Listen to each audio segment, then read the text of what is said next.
From your favorite source for Chicago White Sox talk, delivering news, interviews, analysis, and more. This is the Sox Machine Podcast with your hosts, Jim Margalus and Josh Nelson. Rob, and welcome to a new episode of Sox Machine Live. I'm Josh Nelson alongside Jim Margalus as we are streaming live on Thursday, October 5th, 2023. And in this episode of Sox Machine Live, we're going to talk about the 2023 Major League Baseball postseason. We saw 4 sweeps in the wild card round. That's the second time that's ever happened. And we'll be talking about the division series and which matchups we're most hyped for. And Jerry DiPoto, the Seattle Mariners general manager, has created a lot of conversation with his after the season press conference about his ultimate goal of trying to build a team that wins its games 54% of the time over a decade, rather than always building a team to chase a world championship. We're going to take a look into those numbers to see if a 54 winning percentage is actually high enough to meet some goals, and how the White Sox would love to be winning 54% of their games in the last decade. It would be, they're not even close to that. Let's not kid. But we will start with this episode, Jim, as the Chicago White Sox have made some additional coaching moves. They let Daryl Boston go, but they fired their hitting coach, Jose Castro. Now, this is an interesting one because we talked about it in a previous episode about these upcoming coaching changes, who could possibly be let go by the White Sox. And I thought you made a good point. Like, there's no way they're going to let the hitting coaches go because they just brought them in last year. And not only did they fire Jose Castro, but they also reassigned Chris Johnson back to minor league coaching. So, Jim, what do you make of the decision-making here by Chris Getz and Pedro Grifol? Well, it makes me wonder who hired them, given that, there were some arranged marriages when it came to Charlie Montoyo and Pedro Grifol and Ethan Katz and Pedro Grifol. So it's entirely possible that Jose Castro is maybe more Rick Hahn's idea or Kenny Williams' idea or, some combination of both. And I enjoy one of the byproducts of Chris Getz being the single decision maker is that we no longer have to try to ascribe whose decision it was or whose decision might be. We can just say Chris Getz and it's fine. Even though I meant Rick Hahn to infer that Kenny Williams might be responsible and vice versa, because I just stopped caring after a while, who was individually responsible because it didn't matter. But yeah, that's what I think that's kind of where I'm thinking is one, maybe Castro is hired by Rick Hahn or more of an arranged marriage. The other thing is maybe with Brian Bannister coming along is that on the White Sox pitching side, there might be Bannister setting the agenda up top and Ethan Katz more or less being second in charge, even though he's the major league pitching coach. I wonder if they're going to try a similar thing on the hitting side to where they try to solve this plate discipline, issue once and for all up and down the chain and say we need, a whole organization-wide approach, and we can't just try to piece it together with individual instructors in the minor leagues and then a hitting coach up top hired separately. So I'm curious if they're going to do a more comprehensive hitting approach that maybe Castro and Johnson weren't suited for. The one thing I'll note is that Mike Tozar still around, Eddie Rodriguez still around, the former Royals who Grifol knew and worked with, they're still here. So that's why I thought maybe Castro might have been somebody else's idea. Well, who could be that director of hitting? Is that Josh Barfield? Or is that someone else that's not been hired yet? Or we haven't heard who's been hired? Or they want to hire hitting. Maybe it's not a Brian Bannister type who's the director of hitting, but at least somebody who's more in line with instructing hitting for various levels of hitters, especially say if they're going to be counting on minor league hitters coming up. They don't want another Oscar Colas coming up or Lenine Sosa coming up and just swinging at everything, losing the ability to sort balls from strikes at the major league level. Maybe if they are going to be taking 2024 as a step back and thinking more along the lines of 2025 or later, maybe it's not so much trying to get results out of the guys who are already here, but more along the lines of trying to get somebody who has experience or patience, what have you, with working with hitters of varying experiences and also instructing other coaches down the chain so that maybe hitters who show up in Chicago are something closer to a finished product. Yeah, we got some good comments here. Sean, bring back Greg Walker. I remember those conversations back in the day. Yep. As in rec, Andy Barquette, who is the roving hitting instructor in the minor league operations for the White Sox, should he update his resume? Not sure yet. We haven't heard, and this is also a good point by Wayne. We're still waiting for Josh Barfield, as he mentioned that the White Sox need to hire a farm director still to replace Chris Getz. I get more on Chris Getz and who he would want to hire to replace himself within the organization. But yeah, we're still waiting to see who Getz is going to hire to replace himself as the farm director for the Chicago White Sox. But it is interesting because, like, to your point, like, was this a Pedro Grifol hire? I thought he knew Jose Castro well, but I mean, if you're going to fire your hitting coaches or reassign them, again, this is the graphic. We brought this up in a previous episode. The team OPS plus is the lowest it's been in a decade and the lowest it's been since 1986. So when you look at this graph, even if they've been on the job for a year, I could understand being like, this is such a terrible and poor performance that we need new people to come in to fix this. But it's only been a year. I mean, is that enough time for a hitting coach? I don't know. Maybe there's more to this story, Jim, but I'm a bit surprised that they did fire Jose Castro, and here we go. This is going to be the third straight season that the White Sox will have a new hitting coach.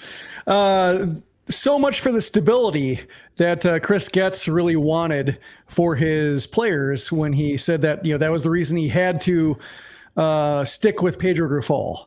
So something to think about in terms of changing all the coaches around him, changing the way things are done. But like, Grifol is going to be the rock of this organization. And I think it's probably more a matter of like Reinsdorf doesn't want to pay two managers at the same time. He already did that before with La Russa and Grifol. So maybe one more year and then he'll be willing to cut bait, especially like if it's a case of Grifol looking just as clueless and unable to relate to the public and manage veterans as he was last year. We were hoping that the White Sox would have more official announcements as far as with these coaching changes, perhaps those that they're going to be bringing in. We do not have that information yet. We're waiting for the White Sox to announce it, but so far they're going to need a new first base coach. They're going to need new hitting coaches for next year. They're going to need a new bullpen coach as well. But it does sound like from reporting, especially from the Chicago Sun-Times and through their sources, that Ethan Katz, the pitching coach of the Chicago White Sox, appears to be staying on as the pitching coach for the time being. Now, that's the White Sox news. Let's talk about the 2023 Major League Baseball postseason so far, and the wild card round is over. I was a bit concerned with the timing of this episode, Jim, that we would be recording while the playoff games would be happening. And let's take a look at how we did in the wild card round with their picks. And we both went 2 for 4. So, Jim, you aced the National League, man. Mm-hmm. Missed on the American League. Yeah, so much for my World Series pick. I should have followed the Monty Hall problem and just changed my answer from the Blue Jays once the postseason arrived. But there we go. Yeah, the American League East teams struggled. The Blue Jays only scored 1 run in 2 games, and the Tampa Bay Rays only scored 1 run in 2 games. So thank you, Texas Rangers, for making me look smart. I got 1 in the American League. I picked the Milwaukee Brewers, and the Brewers, their strategy of let's just score all of our runs in the first inning did not pay off. White Sox kind of tried that, right? Yes, earlier in the year. Yeah. Yes, they did. And look how that worked out for the White Sox. And the Philadelphia Phillies, they look strong.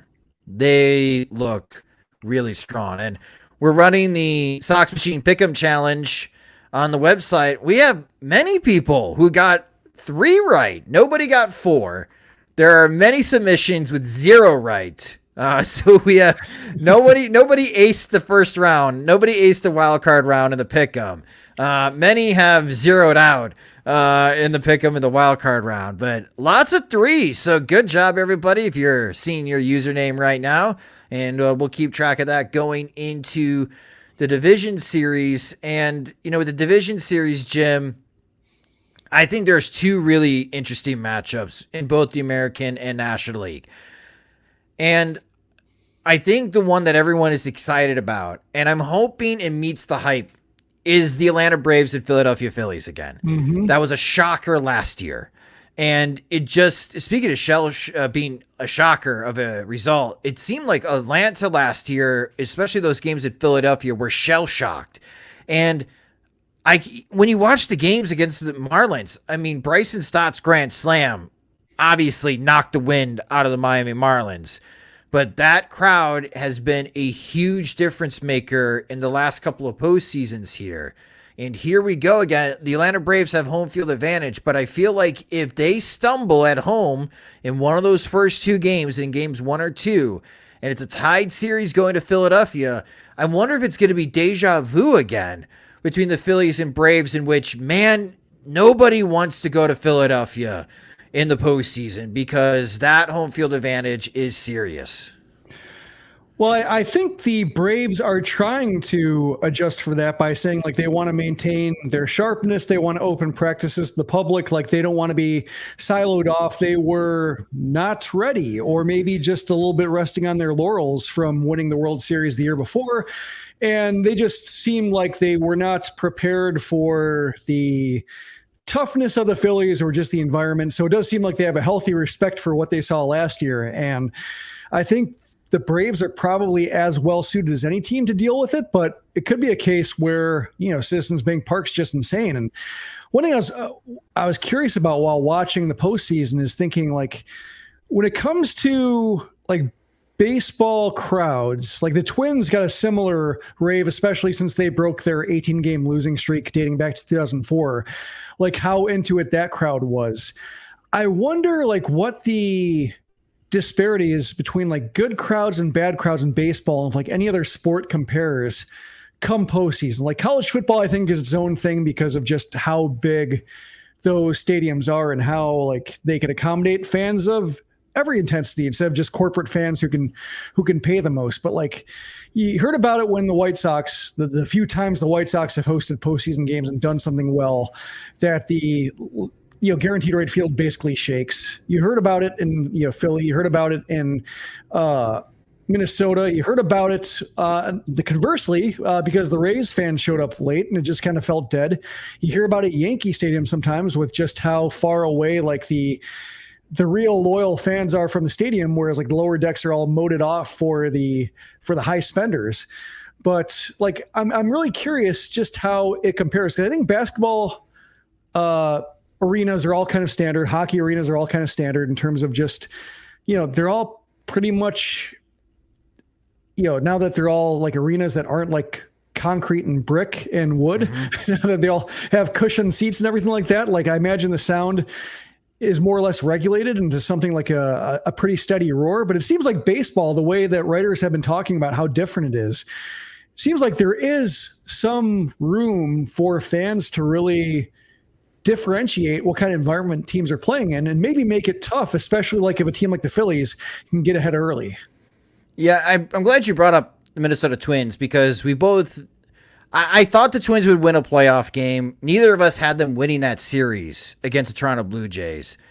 And they won it very low scoring. The Twins only scored 5 runs in 2 games. And in game 1, Royce Lewis hit 2 homers to really put his stamp onto this postseason early for Minnesota. So it's not like Minnesota's offense is like Texas, right? Texas put up 11 runs in 2 games on the Tampa Bay Rays. That's impressive. Scoring 5 in 2 games is not that impressive, but the Blue Jays only scoring 1 run, and it did seem like watching those 2 games in Minneapolis that the Blue Jays players themselves were getting impacted, especially when the Twins came up with big plays like Carlos Correa's single with the bases loaded. And I mentioned Royce Lewis hitting those 2 homers, and just it sounded like a big explosion went off in fan enthusiasm at Target Field. I'm with you. Like, I'm curious on how this is going to go because that crowd's going to be wild in Minneapolis for the Houston Astros games. And there's a big storyline with that, with Carlos Correa facing his ex-team and we'll see on how that goes. But I'm really hyped for Philadelphia and Atlanta. I'm also really hyped with Baltimore and Texas. Like the Rangers offense, legit. You saw it in those 2 games against Tampa. Tampa defensively made many mistakes. I was really surprised by that and just how sloppy defensively the Rays were, but you can't do that when you're facing an elite offense like the Texas Rangers, and now we're getting 2 elite offenses against each other in the Orioles and Rangers. And we talk about crowd. I have to imagine the crowd at Camden Yards is going to be very energized, Jim. Like, I know that it's NFL season, it's football season now, and that dominates the TV ratings. But I really do hope more and more people watch the postseason baseball matchups here, because I think it's just going to be great theater, especially in the games in Philadelphia and the games in Baltimore. Especially with how fast the games are going. Like, that's, I think, another element of these games that could be just affecting how loud they are, is that the games are moving faster. Fans maybe aren't getting tired of clapping and raising their energy level. It's more of a sprint for them than a marathon in terms of like sustaining volume over 4.5 hours, 5 hours. So that could be another thing where it's just coming through the TV. Like, oh, everybody is more urgent in terms of just trying to get in all that they can over this compressed time window. And like the other play that jumped out to me is Vlad Guerrero Jr. getting picked off second base, taking the bat out of Bo Bichette's hands. And like, that was another one where it just seemed like once that happened, just the Blue Jays were done, because of just, it went from mild tension and a little bit of silence to just an explosion in the crowd. So like, that's a case of, to me, of just this, the pitch clock, the pace of play initiatives just really, we'll see what happens over a 7-game series and such versus a 3-game window where like is like pretty much every game almost feels like an elimination game. But like it stands to reason that there could be a case of just like this. Everybody is worried. Not, I shouldn't say everybody, but a lot of people worried, like, would the pitch clock sap the drama? And like, well, if the crowds are louder and the crowds are more intense, like that'll make up for just the endless close-ups of pitcher and hitter and manager and fans going like this. So I'm looking forward to that over the course of like a longer series and into the World Series. That's a great point, Jim. That is a great point. I think it was it Baseball Not Boring, or was it the Chris Rose show when he had Kyle Gibson on with the Baltimore Orioles, and Gibson, because they asked him the question about, are you cool with the pitch clock staying the same in the postseason? And I thought Kyle Gibson, he provided a very thoughtful answer, in which initially he was against it because it's the postseason. You need to give guys time to breathe. But as he got more used to the pitch clock and he thought about it some more, no, he changed his mind and he was against it, because you should keep the same pace as you had in the regular season into the postseason. And it may keep fans more energized and involved in the games. And so far in the wild card round, we definitely have seen that in Minneapolis, and we have seen that in Philadelphia. Where we did not see that is Tampa Bay. I know you touched on it. This is a big discussion point. And I'm wondering if this is going to be used in future owners' meetings, especially because the Rays right now are trying to get enough money here to build a new stadium. But that new stadium appears to be within walking distance of where the current one is in St. Petersburg. And there's a lot of people questioning whether or not St. Petersburg, Florida can actually support a Major League Baseball team after what transpired as far as attendance-wise of the wild card. Jim, it's got to be tough, man. I mean, it's 3:00 in the afternoon, weekdays. I mean, not everyone can call off sick. And I know everyone is old in Florida. And listen, you can't fill a stadium with 30,000 senior citizens and be rattling cowbells like some of the Rays fans do and try to drum up some noise. They're not going to do that. Mm-hmm. But I'm wondering if these 2 games is going to be used by some of the MLB owners when the Rays ask for some money from the league to help build a new stadium. Are we sure that we still want to keep the Rays in St. Petersburg? Like, I could see that discussion brought up. Well, I guess there is some kind of road work that's going to be done to alleviate the jams going between the mainland or other side of the bay and St. Petersburg. I saw some fans responding to, I think it was like JJ Cooper, Baseball America, like, who was asking honest question, not trying to fan shame the Rays, but asking, like, what is the issue here? And somebody said it does take like 45 minutes, an hour when he lives, like, maybe just on the other side of the bay, but he said, like, there are some road improvements going to be made. The thing with road improvements is sometimes they think that, things are going to improve, and then that just opens a road for more cars to get in, and then just the demand never alleviates. Just the supply of cars keeps going up, that keeps the jams coming. So there will be a little bit of reason to suspend judgment to see if that does make a difference, or is it a case where, like, it makes a difference briefly and then all of a sudden, like, oh, it's easy to move, and then people, the population reacts accordingly and commute time slow again.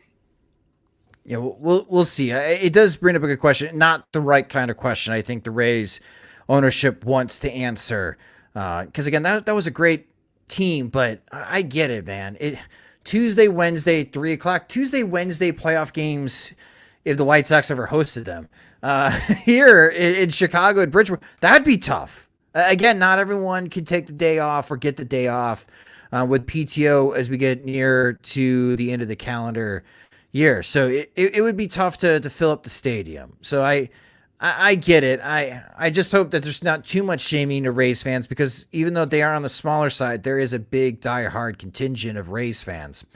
And with the division series, a look at the upcoming schedule. So it's got to all start on Saturday. We're going to get 4 playoff games on Saturday, and it's going to start with Texas and Baltimore, and then Minnesota and Houston. Those games will be the Fox Sports Network. And then the first games of the National League Division Series will be at night. Those will be on TBS with the Phillies and the Atlanta Braves, and then the Arizona Diamondbacks at the Los Angeles Dodgers. That should be a pretty interesting series, an intra-division series between those two, both the National League ones. You got like the NL East bracket and the NL West bracket now for the remaining of the postseason. So should be a great one. Again, we'll have 2 playoff games on Sunday towards the later in the evening, and then Monday night, the National League will have the spotlight, and then Tuesday night, the American League takes the spotlight again in Game 3, as those games will be on Fox. So after a day of not having any baseball, we'll be having baseball coming up here shortly, starting on Saturday with the division series, both in the American and National League. So really looking forward to that. Of course, we'll be recapping on how those games go over the weekend on the upcoming Sox Machine podcast. But Jim and I are going to take a quick break for a word from our sponsors. But coming up next, the Seattle Mariners general manager, Jerry DiPoto, made some headlines with his postseason press conference. We're going to be talking about what he said and his philosophy next on Sox Machine Live. The biggest acts are visiting Chicago this summer, on top of all the baseball games and other great concerts, theater shows too. It can be quite the chore and headache trying to secure tickets to all of these shows and events. Buying tickets shouldn't be stressful. Use Game Time to purchase your tickets. Game Time is the fast and easy way to buy tickets for sports, music, comedy, theater near you. They've got killer deals on last-minute tickets, and their best price guarantee helps eliminate stressing over tickets. If you find tickets in the same section or even row for less, Game Time will credit you 110% of the difference. That's why Game Time is the fastest growing ticketing app in the country. Download the Game Time app, create your account, and get $20 off your first purchase using our promo code SOXMACHINE. Terms and conditions apply. Again, create an account and use our promo code SOXMACHINE for $20 off your first ticket purchase. Game Time. Last minute tickets, lowest prices, guaranteed. Welcome back to Sox Machine Live, and Jerry DiPoto made some headlines with his postseason press conference, and this is what he had to say when asked about if this season was a success for the Seattle Mariners.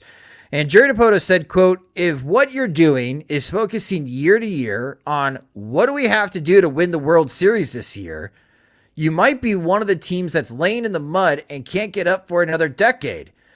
So we're actually doing the fan base a favor and asking for their patience to win the World Series while we continue to build a sustainably good roster. Now, that's what Jerry DiPoto said, and boy, that made some Seattle Mariners fans angry, because DiPoto would add on that his goal over a decade is to have a winning percentage of .540, so winning 54% of the games over a decade. Now, as two people who cover the Chicago White Sox, Jim, I would love for the White Sox to have that type of success. They're not even close to winning 54% of the games, but it has generated a lot of conversation, especially on social media and those that cover baseball, on what are the true intentions of baseball general managers, because isn't that their job? Isn't their job supposed to build a roster that could win a championship year in, year out? So using DiPoto's goal of a .540 winning percentage, a few more visuals here for those that are watching on YouTube, for those that are listening to the audio version of the podcast, I'll give you the play-by-play. So the first graph that I'm bringing up is the American League Central winning percentage. And this is from the 2012 to the 2023 season. And what the records, the winning percentages are for each place in the division, all the way from the division winner to last place, fifth place. And what that has been over the last 12 seasons, including the shortened 2020 season. And as you can see, for those that are watching with the DiPoto goal, most of the time, if you have a .540 winning percentage, you're in second place in the American League Central. And when you look at the American League wildcard, since the wildcard has expanded, now we have 6 teams. When you look at the wildcard, more times than not, you're not going to make the playoffs via the wildcard with a .540 winning percentage, which comes out to be about 88 wins. So for the American League Central, from 2012 to 2023, the average wins by place for the division, the average division winner has won 94 games in the American League Central since 2012. Second place has been 85 wins. So if you're averaging 87 to 88 wins per season, you're going to be finishing second place in the American League Central. Third place, for those interested, is 79 wins. Fourth place is usually 68 wins. Last place, the average has been 63 wins in the American League Central. And continuing this, looking at the DiPoto goal results since 2014 to 2023, so the last 10 seasons, if Jerry DiPoto was a GM and he was able to achieve this consistent winning percentage of winning 54% of the time, would have won the American League Central this year over the Minnesota Twins by a game, and would have made the postseason in 2022, and would have made the postseason from 2014 through 2017. But you would have missed the postseason 4 straight years from 2018 to 2021, and many teams outside of the White Sox would probably fire you as general manager if you missed the postseason 4 straight times, if that was the expectation from ownership. So from a White Sox perspective, when I'm looking at this chart of like the last 10 years and being able to say, wow, if the White Sox had a .540 winning percentage, Jim, they would have made the playoffs with this format 6 years. Like out of the next 10 years, the White Sox would make the playoffs 6 of those years. We would take that in a heartbeat, Jim, in a heartbeat. So I get what Jerry DiPoto is saying, but from a Seattle Mariners fan base perspective, that's just so hungry for postseason success. And for a lot of fan bases around Major League Baseball, think like the Yankees, the Dodgers, the Braves that have had this type of sustained success or better, scratching their head and being like .540 winning percentage, that's not good enough. Like, what do you make of what Jerry DiPoto said? And is this applicable? And do you think this is a shared sentiment amongst many of the MLB GMs? I think it makes sense in the big picture. I think for like maybe an owner, that makes sense to say like, a .540 winning percentage over 10 years, because like baseball is a zero-sum game. So that means like if half the teams are winning at a .540 clip, half the teams are winning at a .460 clip. And so you'd rather be the .540 team than the .460 team. And that's usually okay.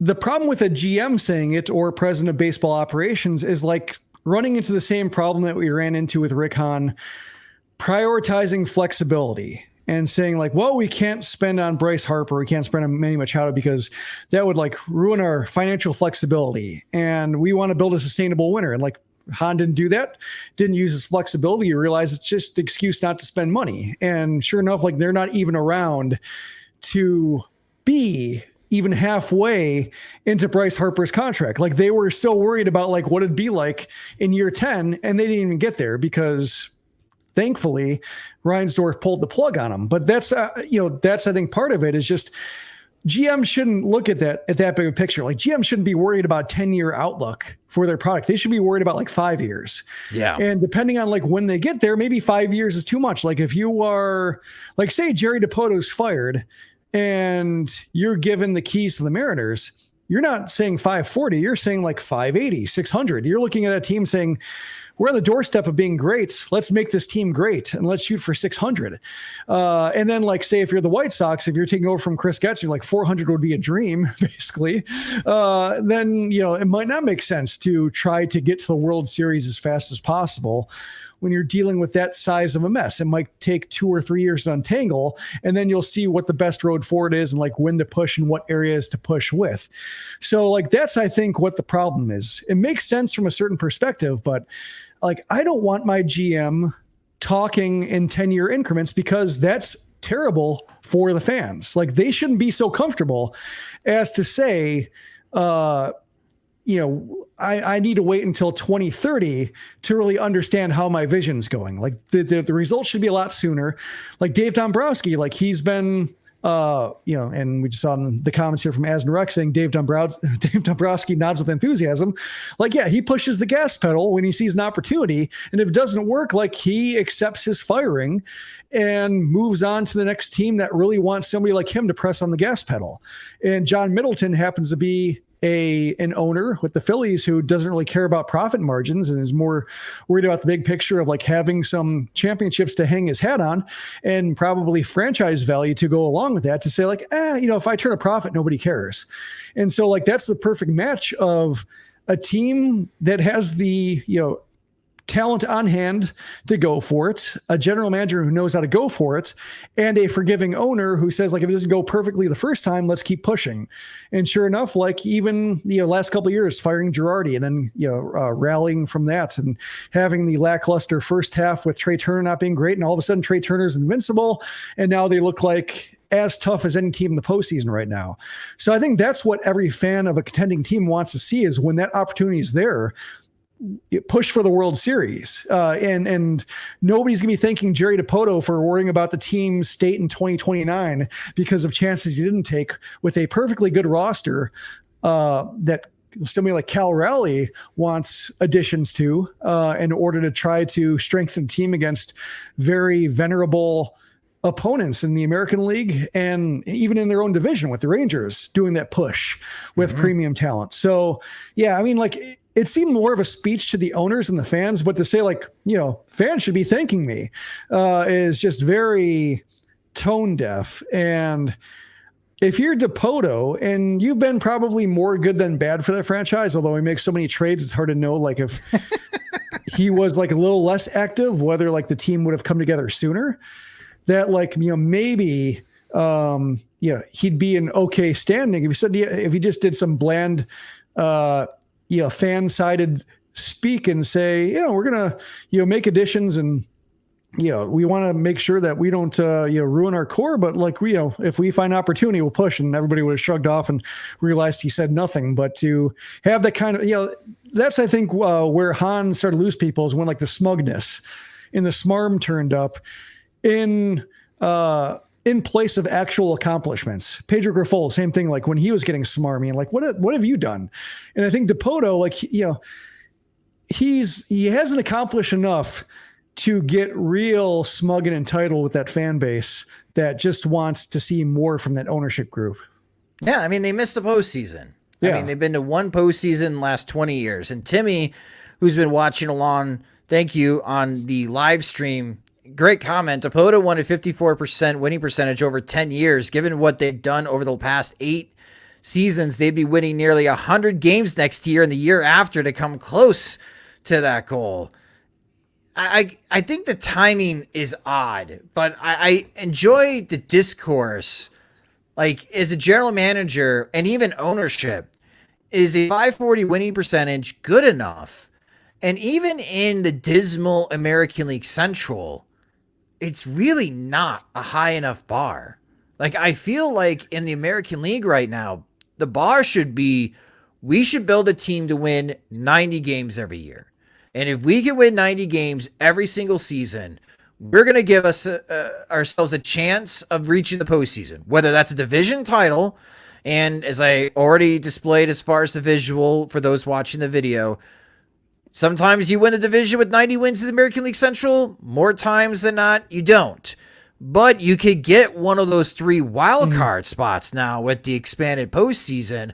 And getting into the postseason means postseason revenue, and that helps with the bottom line. So even if ownership like Jerry Reinsdorf wants to finish in second place every year because he feels like he needs to continue dragging out a carrot in front of the White Sox fan base when they're like waiting for a grandpa to go to retirement home and somebody else run the organization, when you got people like Reinsdorf that want to aim for second place, I think it's not 87 or 88 wins, and maybe I'm nitpicking here. It's not a 540 winning percentage here, Jerry DiPoto. It's more like a 550. It's like a 55.5% winning percentage. I think you got to try to win 90 games every year in the American League if you have serious aspirations of reaching the postseason every single year. And if you're one of those guys that's like, listen, the postseason is a crapshoot, Jim. Random things happen. Maybe my team, an offensive juggernaut, wins 99 games this year, but they score 1 run in 2 games. There's not much I could do as a GM at that point. I built a great team that won 99 games. They just didn't do anything in the postseason. Even if you still believe in that, you should, as a GM, you should still try to be making the postseason. And I think in the American League, 90 wins is the target. Yeah, I thinking about like 540 over 10 years, I think, it makes a little bit of sense just because like it's hard to go like more than a standard deviation above 540 winning games. Like Baltimore had a 623 winning percentage at the very top of the American League. At the bottom, Oakland had a 309 winning percentage. Like you can easily sink your winning percentage over a 10-year frame with 1 bad year or 2 bad years. It's really hard to like push it out of range of a bad year with like a great year. Like you're basically talking like 80 points above a 540 winning percentage for like a year everybody would consider a massive success, over like a 150 point drop for a year everybody would consider like an equal failure. So like I get that. It's just a terrible rallying cry. Like nobody cares about winning percentage. Like, everybody cares about wins and preferably round numbers. People want to say 90 wins, 95 wins, 100 wins. 95 is not round, but it's number of digits on most people's hands. People count in fives. Like that's, I think, what people rally around and gravitate towards. Saying like 540, you don't see like fans go like 540 and then like a 2-game winning streak is just like, okay, we're back to 527 or whatever. Like it's just, that's, I think why it's so tone deaf is that it's using a metric for success nobody uses. Fans certainly don't use in their just everyday conversations about whether a team is doing what it should or not. And that's why, like, it's just, he's speaking a language nobody else is. Maybe the front office sees it. Maybe fellow general managers see it. And it's very much like a party line for what Seattle's owners want to say or what other GMs want the measuring stick to be, or at least, GMs of teams that are like worried about arbitrage and, maximizing opportunities versus like, shoving a window open or just, brute forcing it the way that Dombrowski does. So that's why like, it's so dumb. Like, it's just a dumb conversation because like, it just prioritizes what fans don't. And, unless it just helped him get like a 2-year extension or something like that on his contract from, maybe it makes sense personally for him, but like in terms of relating to the fan base, it absolutely doesn't. No, and again, that Seattle fan base is hungry for more. They got a taste last year. They only got 1 home game, I believe, in the postseason, despite winning the wild card, which they won that in Toronto last year. Yeah, so they only had 1 win. They only had 1 game in Seattle, and they got swept by the Houston Astros. they would like more postseason success. Yeah, a 540 winning percentage over the next decade for White Sox baseball would be wonderful. I think it would keep up interest in White Sox baseball a lot more than what we are starting to see in season numbers. You know, Major League Baseball raving about the best attendance in years across teams. And then there's the White Sox, who averaged fewer than 4,000 fans per game, one of the biggest drops in Major League Baseball. Look at our local TV ratings, everyone. Except don't look at the White Sox local TV rating. They dropped 41%, which is a drastic change, by the way. And I think that will have huge ramifications in the White Sox negotiations with NBC Sports and Xfinity on what happens after the 2024 season. Because, again, that's the last year of the TV contract deal. So, yeah, I would love the White Sox to have that type of success, Jim. But if I'm a general manager, I think if I was talking to fans right now, I wouldn't mention a 540 winning percentage. I would say, listen, our goal every single year is to win 90 plus games, because that is a total that I believe can get us into the postseason, to give us a chance to win a championship. And that's what we're going to build towards. This year, we didn't hit that goal, and that's why we're sitting at home instead of in the postseason. And I think fans would be like, okay, yeah, I buy into your thinking. I'm still on your side. Find a way, Jerry. Make some moves. Find a way to win 90 games next year and get us back into the postseason. But I think you are right. No one is buying what DiPoto is trying to sell right now. Yeah, 90 games is a round number everybody appreciates. 540 feels like math they're doing. Like, wait, hold on. Let me bring up the calculator here. Okay. Yeah. So like there's that one question I had about the TV ratings, or like a thought I had when reading about that, like they're drawing 0.99, like less than a 1 in, and obviously they're sharing a market with the Cubs. And so like, they're not going to get like, even Kansas City got like a 3 rating or something like that. White Sox are right below 1. So, it might be rounding down to 2 now for Kansas City. But like one thing I wondered is like with how many alternate broadcast pairings the White Sox had, like whether it was Len Casper in the booth and Steve Stone, or it was, Len Casper by himself in the radio booth because Darren Jackson was out, or it was Mike Monaco. Just, they had all these kind of random permutations. And, seeing the White Sox drawing less than a 1, like part of me wondered, like, with the contentious negotiations with Jason Benetti, like in terms of like, this is going to come up in terms of TV ratings and being like, we need our broadcast to be there every day. Like part of me did feel like it feels cheap when it's like a fill-in broadcaster on both sides. There's like a pairing you don't know, and it's like a team that's out of it. And there's just, it feels Oakland A's-ish to me to have mismatched broadcast booth when they're not winning and when the TV ratings reflect that. But I'm curious if they're going to draw this poorly, like if Benetti is, his status is going to come up in terms of like, see, you weren't around for all these games, and this is why we drew 0.99, hurting us with advertisers, and seeing where that goes from there. Benetti would be like, the team lost 101 games, Brooks. Like, what do you want me to do? Also, you fired Kenny and Rick. I want my agent on this. That's right. I totally forgot about that. Yeah. What a shout out. What a callback, Jim. That's fantastic. Yeah. So, but part of me wonders, like, if Benetti is leaving himself open to just do it, being absent while the team's this bad, and they'll just say like, well, if everybody can count on Jason and Steve being there, we would have drawn, you're costing us this amount of dollars, because if we drew a 1.3 instead of a 0.9, imagine what we do. So yeah, I'm not looking forward to that, but I'm curious whether we'll see that unfold. Yeah, again, we'll see it. White Sox enter the last year of their TV deal with NBC Sports Chicago. It's also the last year on the current contracts for Jason Benetti and Steve Stone entering 2024. And the conversations are very simple between Xfinity and the Chicago White Sox. Are you worth the $100 million a year? And looking at the ratings, nope.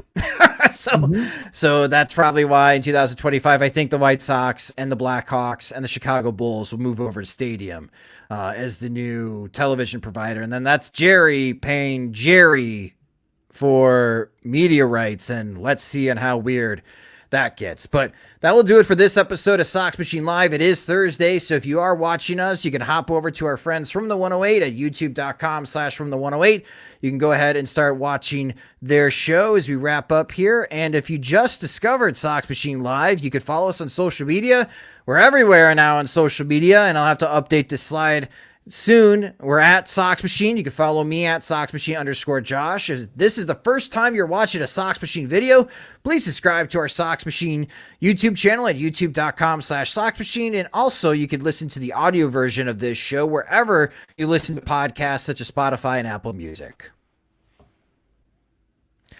And if you enjoy our work, you can get more by signing up at our Patreon at patreon.com/Sox Machine, where our Patreon supporters get exclusive content, and they also get ad-free versions of both the podcast and website.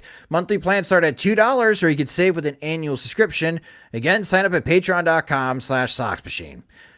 Sox Machine Live is a production of SoxMachine.com, your home for all things Chicago White Sox baseball and part of the Blue Wire Podcast Network. Alongside Jim Margalus, I'm Josh Nelson. Thanks for watching and listening.